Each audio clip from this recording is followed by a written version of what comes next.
Hello. Hi. Welcome to our April wrap-up. Yes. Quarantine has been very kind to my Goodreads goal, and I accomplished quite a bit of reading. So I'm very excited about that because I've not read this much in probably years, and it's great. Never gonna have this much free time ever again, so might as well get some of that reading goal done. Making the most of it. The first book I read was Winterwood by Shay Aronsoft. I ended up giving this a 3 out of 5 on Goodreads. It's basically about this girl who descends from a family of witches, and she lives in this kind of mountainy lakeside town that also is home to a boys' delinquent boarding school.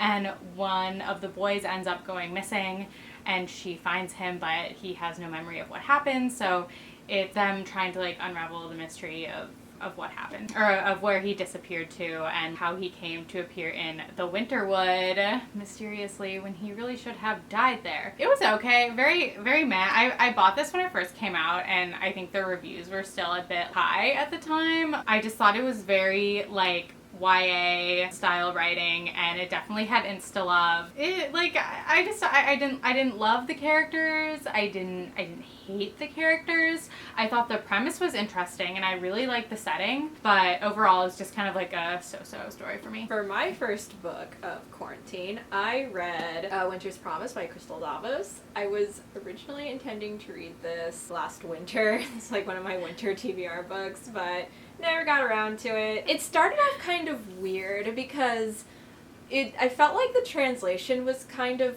clunky in the beginning, and it was a little hard for me to kind of visualize and picture the world that we were going into. It is not at all a conventional fantasy book in that sense.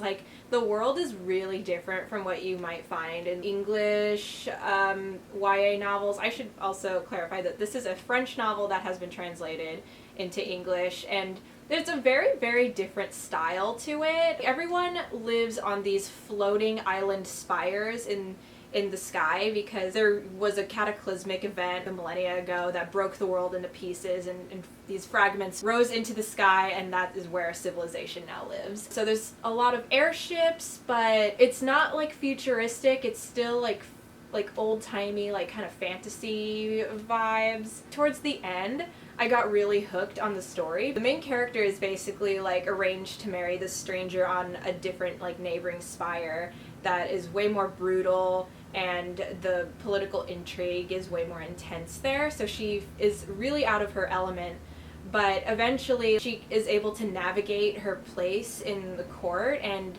is able to kind of maintain her agency throughout this book. And that's really what I liked about it, because the main character, Ophelia, she's not kind of a conventional YA female hero that you might read. She's not very loud, and she's not super hard-headed, and she's actually way more reserved and quiet and calculating, and I found that really, really refreshing, and that's kind of why I ended up falling in love with this book.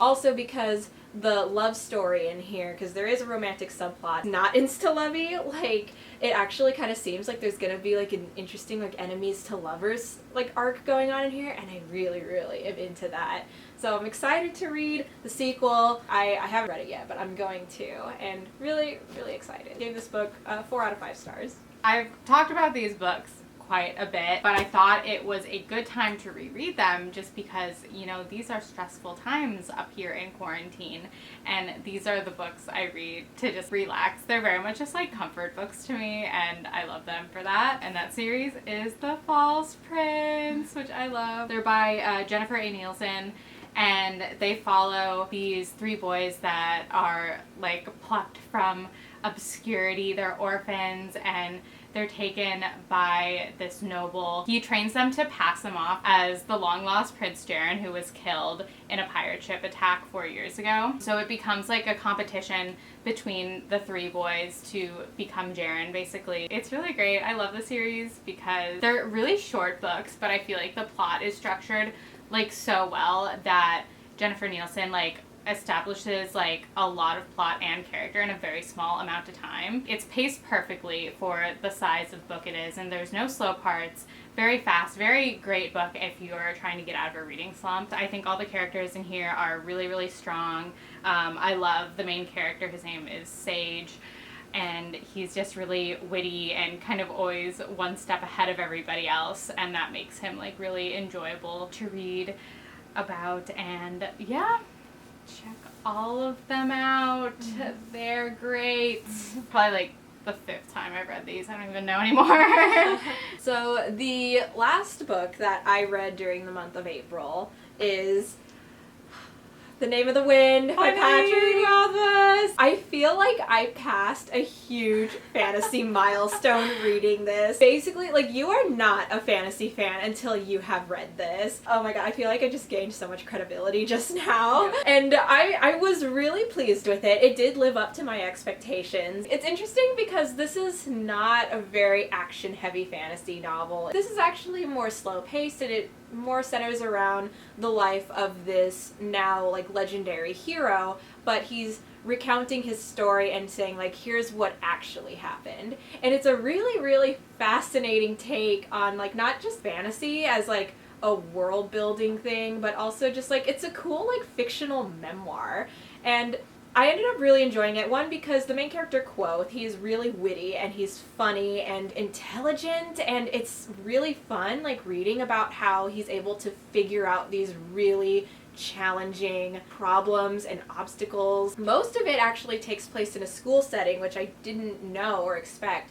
And I wouldn't say like a Harry Potter style magical school book, but like a good like chunk of it is actually like in this arcane university. That was also really cool too, and it's a really neat way to introduce your readers to a very unique magic system. And I was also a fan of that in here too, just because it's just so different, and I totally understand why it gained so much popularity as it did, because it's a really nice like breath of fresh air in terms of fantasy. So I do recommend it. Like, I gave this 5 stars. It was good. I also love that it just follows his day-to-day life, and I feel like I know so much about both because of it. It makes him so much more interesting and in depth, because he really like comes alive as a character, because I feel like I know so much about him. It's such a detail-oriented book. And I'm also reading The Wise Man's Fear. I have not finished it yet. I'm a little bit over halfway, but so far I am also enjoying this. I'll probably talk more in depth with this in like another like future month's wrap up when I have finished it, but overall like this is definitely like the same level of quality as like the first book, so don't be afraid that this is not like sequelitis, like still like really good. And it does actually get more into political intrigue in here, which I love. Like, I will eat up political intrigue so much. The second series that I ended up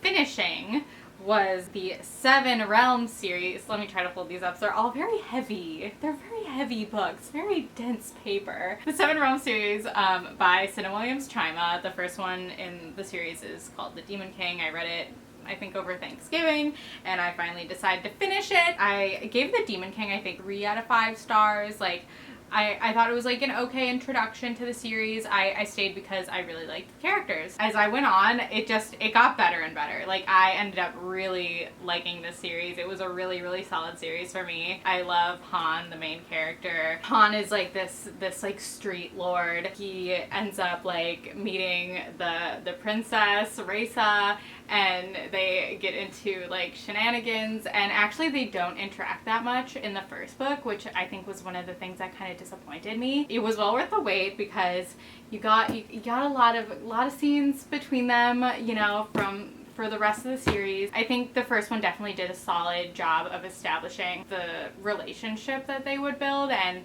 there was just such a great arc in their relationship.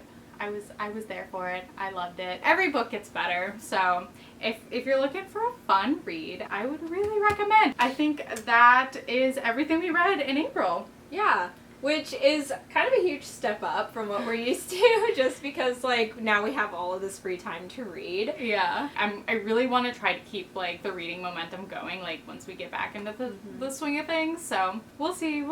This concludes our April wrap up. So thank you for watching, and stay tuned for more.